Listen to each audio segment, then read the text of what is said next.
Assalamualaikum warahmatullahi wabarakatuh.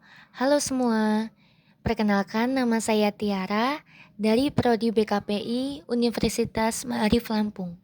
Di sini saya akan membahas tentang perkembangan moral pada remaja untuk memenuhi tugas mata kuliah Psikologi Perkembangan Remaja.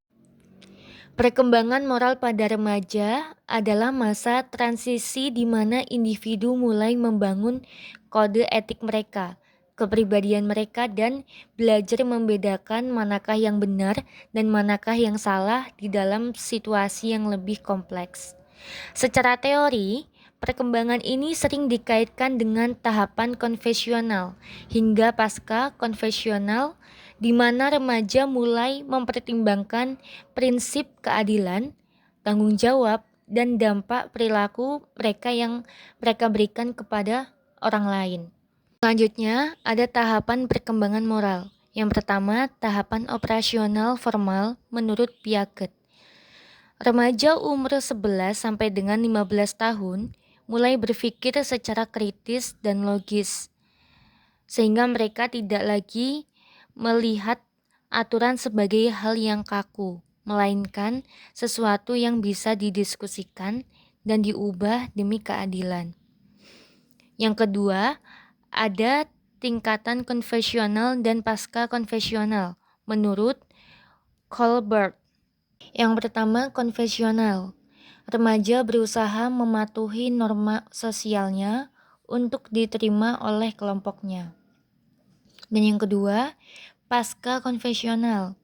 Sebagian remaja mulai mengembangkan prinsip moralnya, di mana mereka bertindak berdasarkan hati mereka dan hak asasi manusia, bukan lagi karena mereka itu takut dengan hukum. Selanjutnya, kemandirian emosional.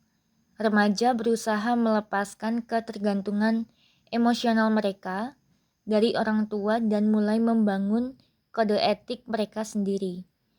Jadi ketika sudah memasuki usia remaja, mereka sudah mulai menghilangkan rasa ketergantungan mereka kepada orang tua dan orang terdekatnya.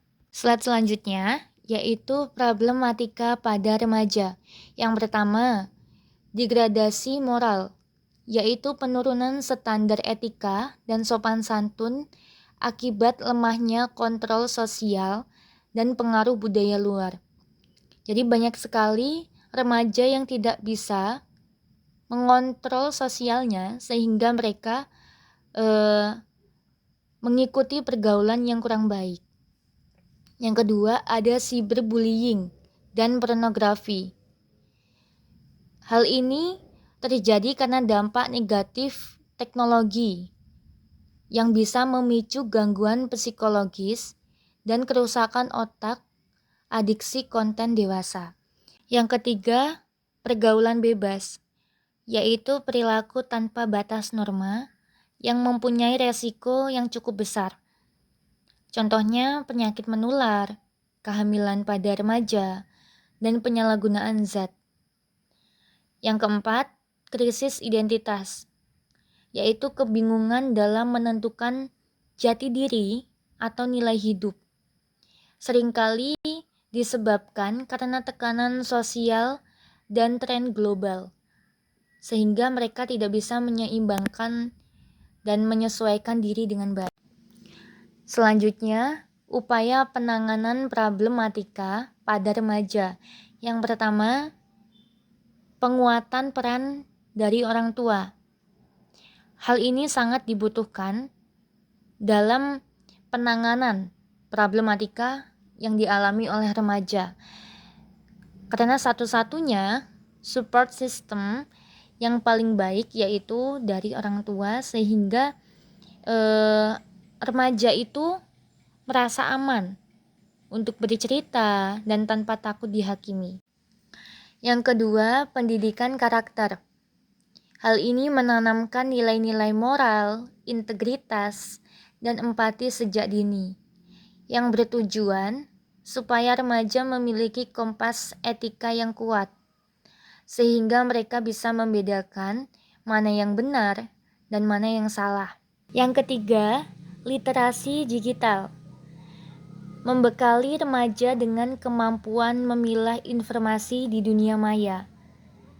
Mereka perlu memahami bahayanya cyberbullying, cara menjaga privasi, serta bagaimana cara berpikir kritis agar tidak mudah terpengaruh oleh hoaks ataupun konten negatif. Yang keempat, kontrol diri.